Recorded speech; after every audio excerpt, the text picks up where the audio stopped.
Imagine a typical summer evening socialising with friends. Your 16-year-old son tells you he's heading home ahead of you. You've no way of knowing that this will be the last time you ever see him alive. What Barry Aughey and his family experienced is every parent's worst nightmare.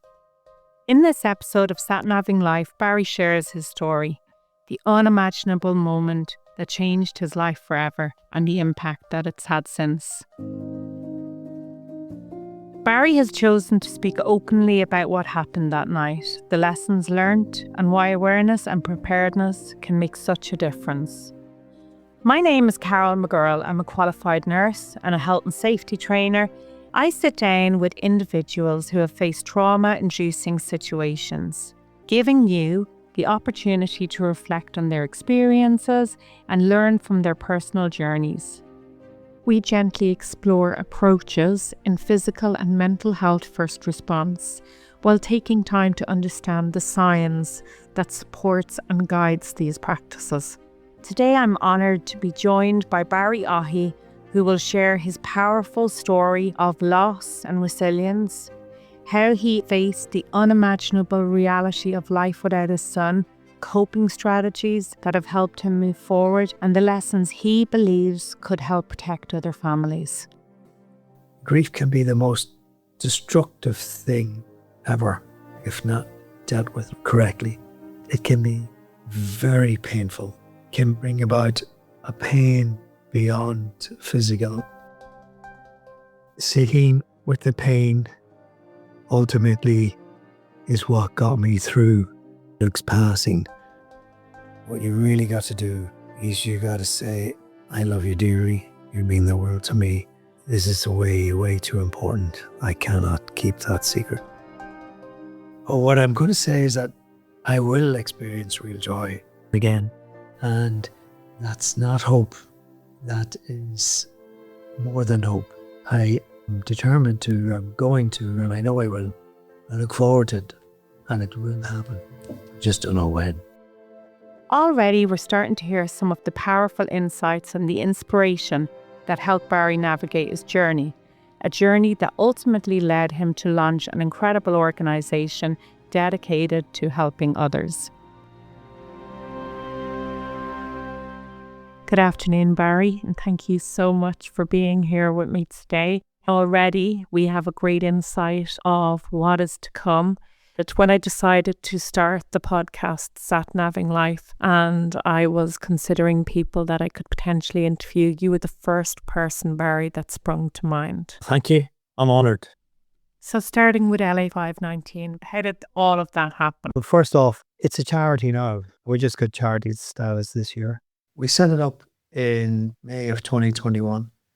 The idea came about 4 or 5 months before that. What really brought it home was March of that year. It was Luke's 18th birthday. Just before we celebrated, we'd heard of another young man had taken his life and died by suicide. At that point, there was 5 people I knew, all under the age of 25, within a 10-kilometre radius, that had died by suicide. And I thought, my God, something wrong here, and felt there was a need to do something. Setting up LA 519, really the most important thing is it's not about reinventing the wheel or competing with others. It's very much the opposite. It's making people aware of what supports are available to them locally in their area, and it's helping them access them. On our website, you can tap into the link and that'll bring you very quickly to their resources and supports. We want to get to people early on, build resilience and help them. It's all about prevention and giving people the tools they need to cope in a low moment or a crisis moment. That's really our focus. We're volunteer-led and find facilitators such as yourselves. We'll promote you guys, bring you to schools and put you in front of young adults and encourage suitable training that will help them build resilience. We target secondary schools, primary schools, sports clubs and workplaces. If people ask me anything about you, I always say this man doesn't just talk the talk, he walks the walk. And the reason I'm saying that is because one occasion I was doing training at a school on behalf of LA 519. I met a lovely young girl who told me that she had full intent on ending her own life. And of course, I'm really stressed about where I'm going to signpost this young girl to. I rang you that day, Barry, and you were driving, and you actually said to me on the call that day, Carol, I'm going to do everything I can to help her. This can be a success story. And I'll never forget you saying that to me. And I left the school that day, Barry, after sitting with her, staying for an extra couple of hours. And I wasn't scared. Wow. Okay. Because I knew that you had supports. You had actually walked the walk. Barry launched LA 519 to make support easier to access and to reach people earlier, before they ever reach crisis point. It's about helping people find support before things get really overwhelming. But behind that mission is a deeply personal story, one that shaped everything that followed, and it begins with Luke. Luke, our third child, born in 03 on the 30th of March, full of beans, full of life, very active young lad, great at sports, very popular. We were very sincere and very soft. To the general public, he didn't appear soft. He appeared the opposite, in fact, but also someone who loved life and embraced life. We lost Luke to suicide. He was 16. Luke died on the 25th of May, 2019. I dropped him into town that evening. It was a Friday evening. He was going to a barbecue. It was good weather, sunny weather, and I dropped him into town around 7:30. Later that evening, I was out with friends and we'd been in for a meal. My friend and I headed to the bar for a drink. I was standing at the bar speaking to 2 or 3 guys and we were deep in conversation. And I got this tap on my shoulder, turned around, it was Luke. He asked for a lift home. I was like, Dee's not here yet. She should be here shortly. Why don't you wait? Offered to buy him a drink and he didn't want one and decided to wait. And I was back into conversation and then he tapped me on the shoulder again. Probably about 4 or 5 minutes later, said, Dad, I think I'll walk on home. And I went, are you sure? Because your mum won't be much longer. And he was, no, I will. And I went, fine, okay. And then I guess within 15 minutes or so, I got the offer of a lift from my cousin Raymond. He dropped me home. I walked around to the side of the house and I was coming into the back carport.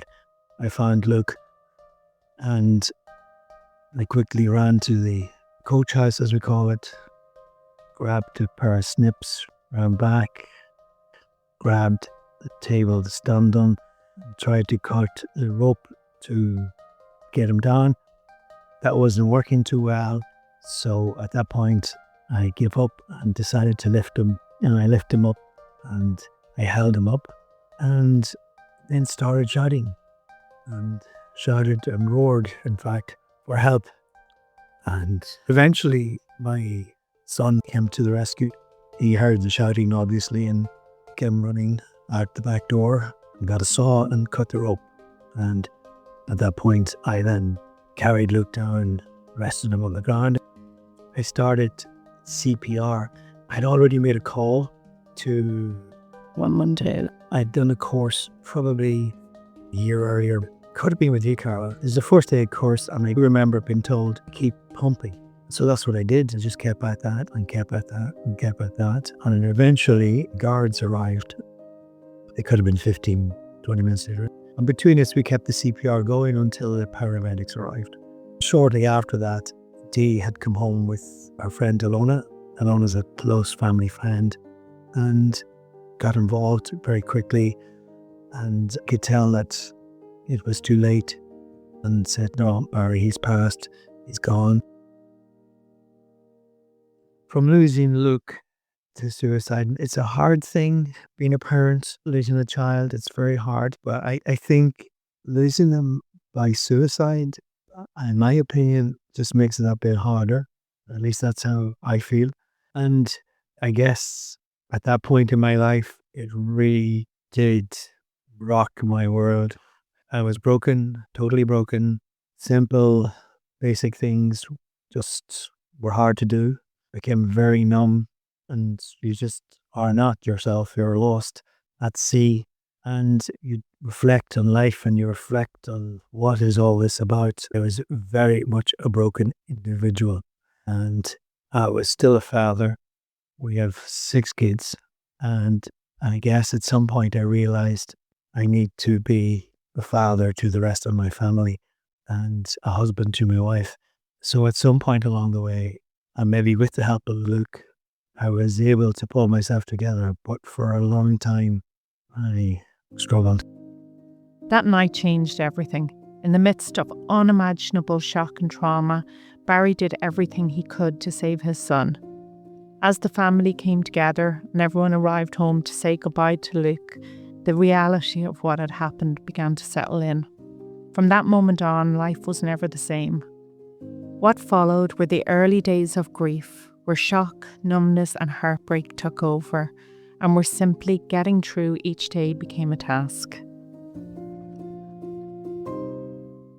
What do you remember, Barry, about those early days? Yeah, it's very surreal. Things are happening around you. You're not quite clued in. You're involved in making decisions, but you don't know you are. You're going with the flow. I would say numb.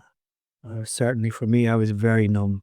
I guess there's an element of shock or trauma at that time where you're just in it and you just really don't really know you're in it. But basic day-to-day things, you're numb to them. I was just very much floating, going along with stuff, not really getting involved or doing anything. You really do wonder what life is all about, or at least I did.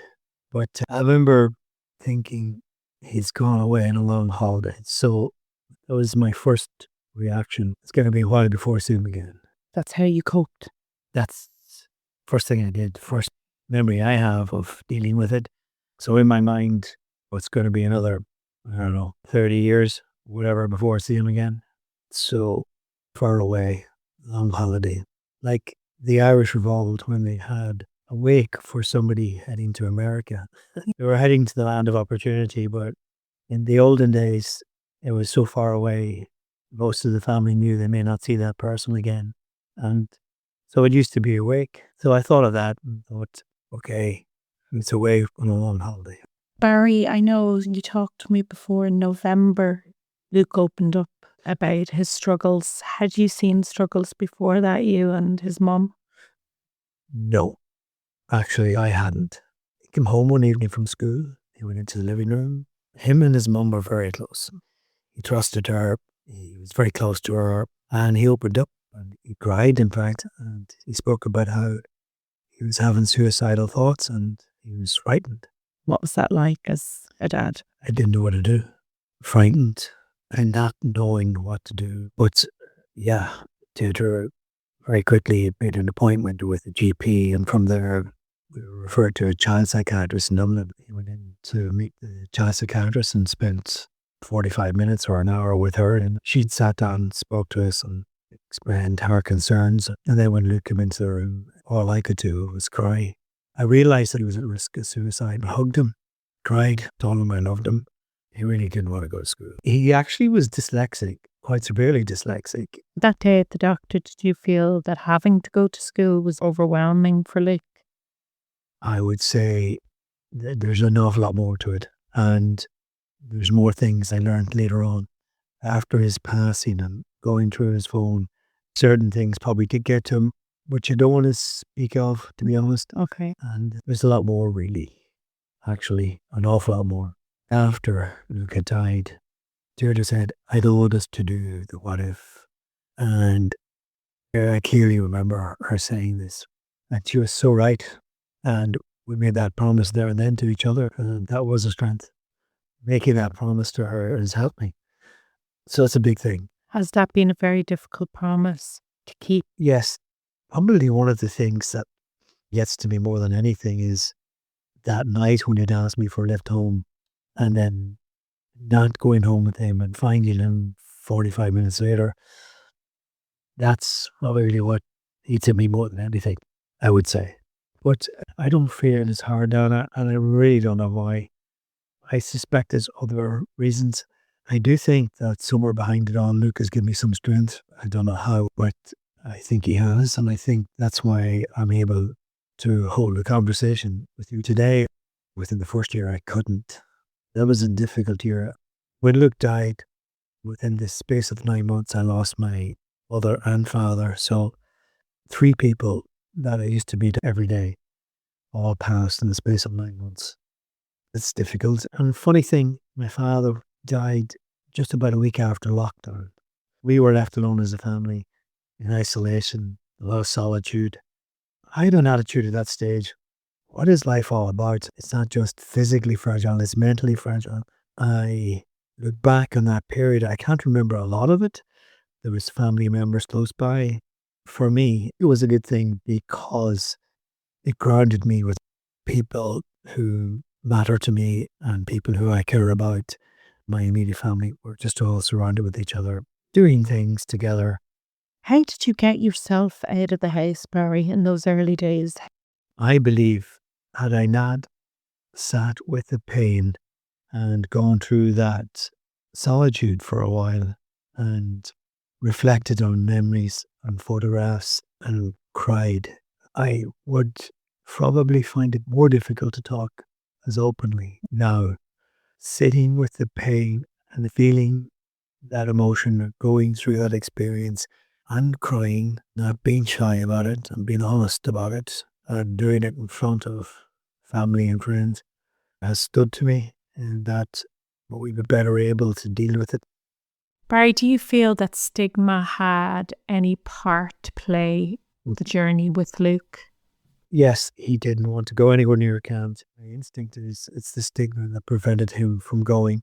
And he never went. Sometimes he would disappear, other times he would argue and fight. My wife Dee was very persistent and spoke to the doctor at CAMS and asked what's the possibility of them coming to see Luke or maybe coming to our house somewhere other than there, but they refused to accommodate us. So he never had his follow-up with CAMS. So he didn't want to talk about his suicidal thoughts. No. He said he was fine. Yeah. Strangely enough, about a couple of months before he died, he'd stopped playing Gaelic and he loved Gaelic. After Luke died, I took the time to go through his phone and I realised that he was Googling how to complete suicide and researching during that time, personal stuff, relationship stuff, different things. Then he started going back, changed in a better place, happier, and things were good. Got very involved with the team and played some good football. Things were going great. And I thought, great, we've got Luke back. And I realised afterwards that he had put a plan in place in his head where he had decided he was going to take his life. That's why he was relieved and back to himself.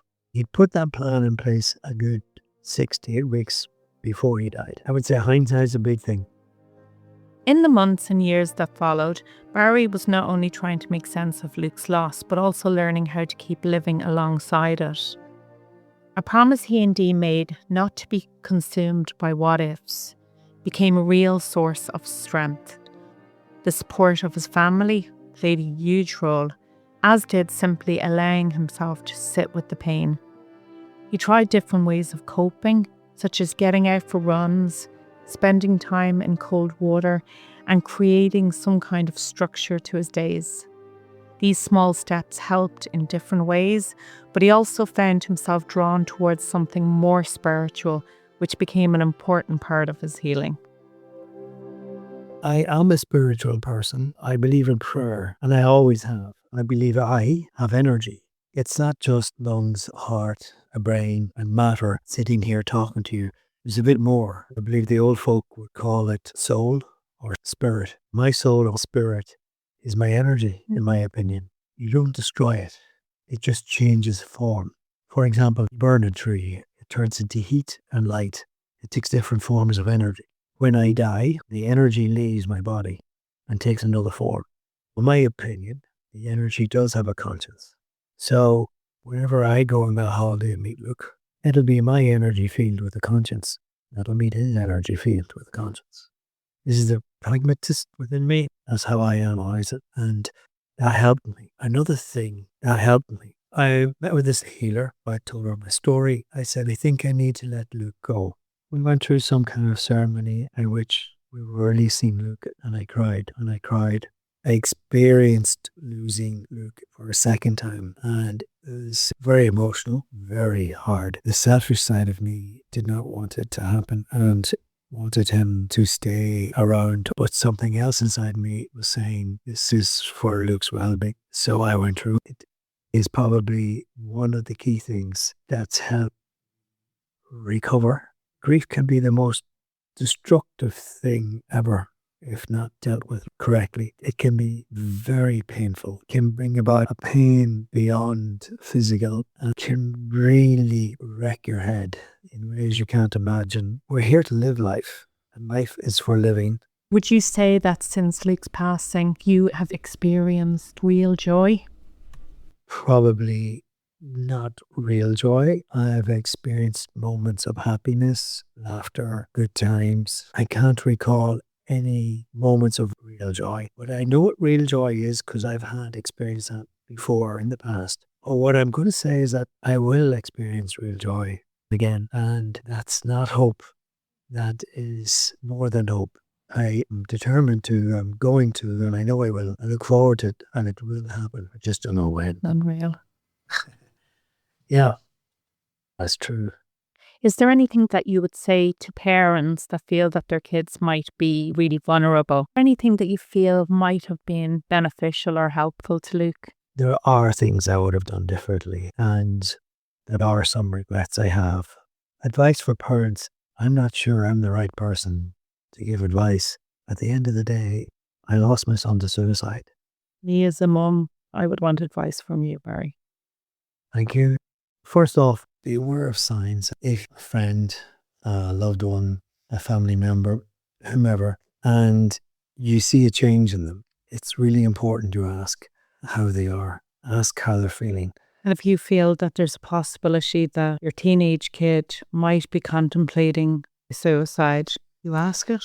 Yeah, if it is the case that they are feeling so low that they're considering self-harm or suicide, and even worse again, that they may have a plan, it's important that they realize you've noticed. I mean, the impact that can have, whereby you take the initiative and ask the question, and they go, oh, you've noticed? They feel witnessed.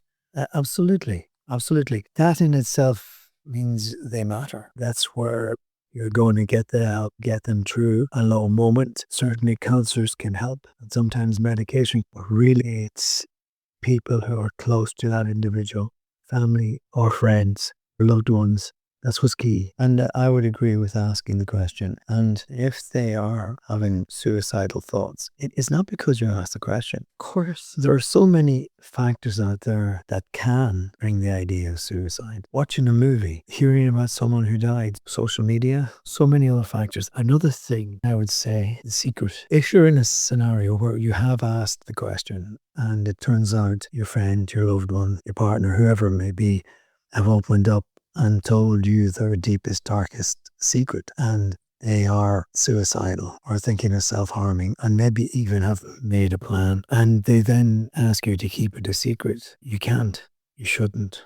My advice to you is do not. What you really got to do is say, I love you dearly. You mean the world to me. This is way, way too important. I cannot keep that secret. And you ask for their permission to go and share their story with important people, not everyone. One or two key people to help get resources around to them, to help them.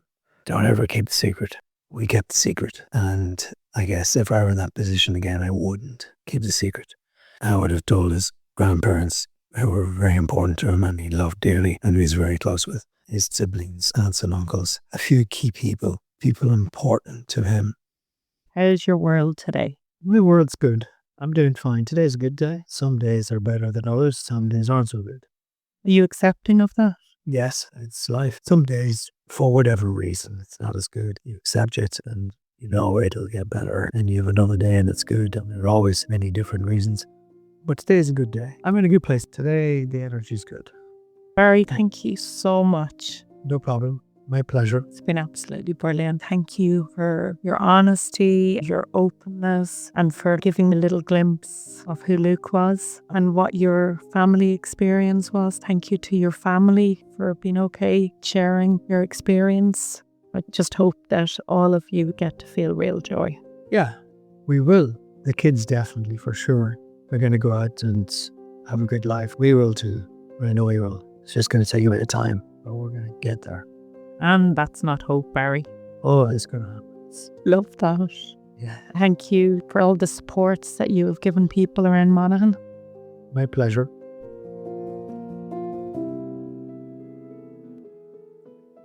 Now that we've come to the end of our conversation, Barry's story reminds us how important it is to stay really connected to the people around us that we care about, to check in with them, to really listen and just be there for each other.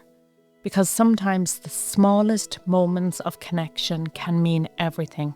When we have tools in place to deal with our own difficult life events and take better care of ourselves, it also helps us to better recognise and respond to what might be happening for the people around us that are struggling, including our kids.